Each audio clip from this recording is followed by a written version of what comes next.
In the late 1870s, the last swarm of Rocky Mountain locusts was eating crops up and down the Great Plains, but farmers had no idea that a new challenge was coming: the tumbleweed. You might know that most tumbleweeds rolling around the US today are Russian thistle, and those weren't here during the Old West and Gold Rush days. But when the plant drew the attention of scientists in 1894, Professor Louis Pamel compared it to a plant already common in America he also calls a tumbleweed. He says, tumbleweeds are common on the plains, but only one, the Amaranthus albus, is common in Iowa. Russian thistle differs from this plant in that the leaves are green in color and spiny. The leaves of the Russian thistle are not flattened, but narrow and needle-like. In 1900, a Montana newspaper warns, a little closer investigation reveals a vast difference between it and the tumbleweed. The Russian thistle is armed with strong, short, sharp spines. When once the thistle secures a foothold, it takes the entire field. Mentions of tumbleweed in the 1880s, before Russian thistle made its way outside the Dakotas, are likely from these other plants. An 1884 encounter with tumbleweed in the Arkansas Valley of Colorado, a close call being chased by tumbleweeds in Arizona, and a place in 1888 named Tumbleweed Retreat. Of the early reports, I found this one from Kansas in 1887 a little interesting. They have a tumbleweed, and they know that it's rare, but they also say it grew plentifully throughout the country, and specifically Colorado. So I think they're talking about the early plant, but they may have stumbled on the new Russian thistle. The Russian thistle was first seen around Bonham County, South Dakota, in 1873 or 74. By 1877, they had spread to Yankton County, and then to counties north and west by 1882. The first wire story I can find about Russian thistle appears in newspapers across the country in September 1885. 1885! September 1885! Unfortunately, putting the blame on recent immigrants, Mennonites from Eastern Europe, for bringing it to the Dakota Territory in their wheat. This part of South Dakota had just seen the immigration of thousands of German-Russian immigrants and a Hutterite colony.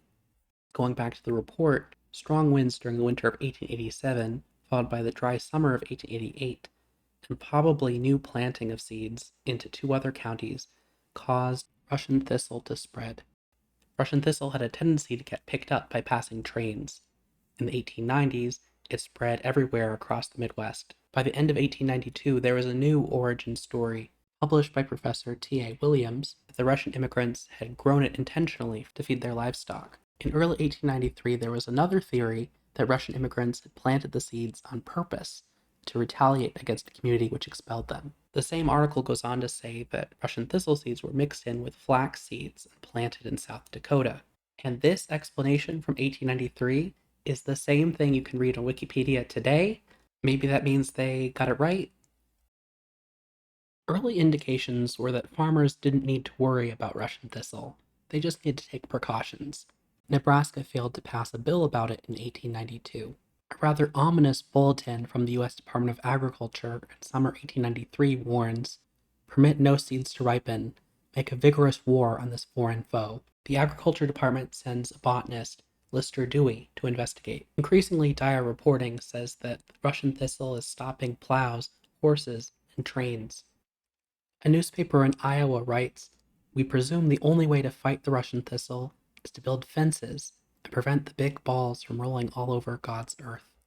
North Dakota Senator Henry Clay Hansborough requests a $1 million fund from the United States Senate.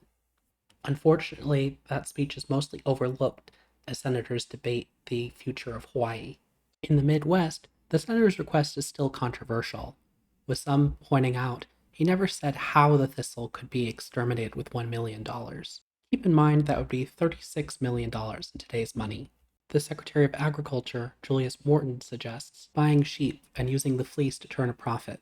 This article adds, "The farmers of North Dakota and even the governor of that state have been so inconsiderate as to say that Secretary Morton does not know what he is talking about." This seems to be a common argument against tumbleweed doomers into the early 1900s. Among farmers, suggestions range from careful planting to killing it with fire. North Dakota State Senator Bud Reeves poked fun at the situation, asking the public to write to him if they didn't know how to kill the plants. Anyone who wrote received the message, "Pull them up, you fool." He was not re-elected. In the early 1900s, Montana and individual cities passed ordinances requiring citizens to get rid of any Russian thistle on their land. As you know, these were not wholly successful. In 2000, scientists discovered that there was a second species of tumbleweed in California and Arizona, with an unknown origin. There's also a hybrid of the two species, which may have started very recently. In 2025, scientists published the full genome of the Russian thistle. This is part of a larger study to help understand how Russian thistle can be so good at resisting drought and herbicides. But for the meantime, tumbleweeds are here to stay. Hey everyone, I'm a real person and not an AI. This is the first time using this new editing pipeline, so it's a little janky. A like on this video goes a long way towards giving this video some momentum and getting it out to more people. Thanks for watching.